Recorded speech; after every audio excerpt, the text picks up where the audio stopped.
Computer Troubleshooting 101.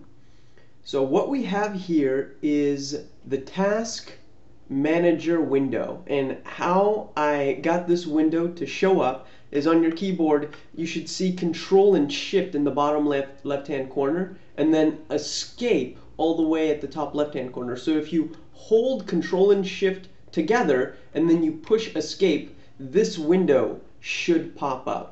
So I just want to talk to you about a few components here in this window. So first I want to talk about this this part right here called CPU usage, and this window is what tells us how hard our computer is working. So kind of what's going on in the background, let's say. So right now I'm recording, so it's hovering at about 10% usage.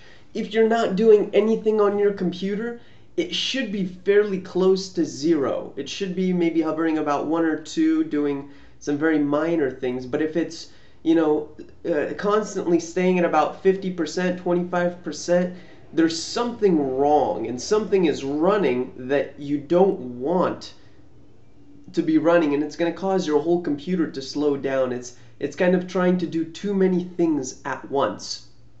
So you want to keep this low, and if it's not low, you need to figure out why.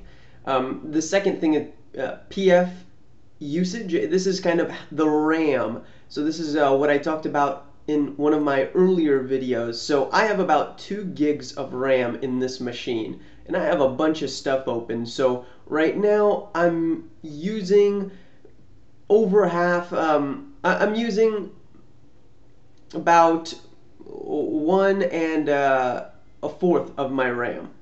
So I'm good. I'm good for now. I don't need to upgrade because I can kind of control how many things I have open. So let's go here to the Processes tab. This kind of breaks down exactly what's running. So you can sort it alphabetically, you can sort it by what's taking up the most CPU usage. So right now, most of my CPU usage is idle. You can see right here, Cam Recorder. It's not taking up too much, but it is up there hovering, my the thing that's recording this video, Cam Recorder.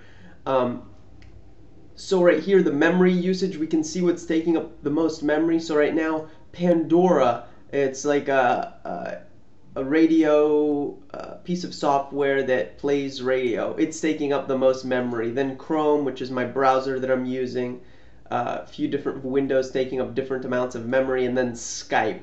So if I wanted to start freeing up memory, I would start clicking on these things that are taking up a bunch of memory, and I would click End Process, which would kill the process and free up the memory. So also here, Applications, it kind of gives us a more general idea of what I have open. So here's Internet Explorer, Chrome, and this thing called RocketDock. So this generally gives you an idea of what's going on your computer. It's kind of the control center of all the ins and outs of what's going on your computer. Here is kind of monitoring the network traffic. So if I was downloading things, this would kind of go up and down and stuff like that, but I'm not downloading anything right now. Here's the users logged into the computer. Mainly, this is probably the most important window you're going to use. Performance. This is probably the second most important, just being able to see what's taking up memory and specifically what's taking up your CPU usage, and then Applications. And if your computer ever crashes or kind of gets to a point where it stops responding, you could always go into this window, Applications, and just start killing and tasking those processors that are no longer responding. So hopefully that gives you a little bit greater insight as to what's going on your computer and why that's happening.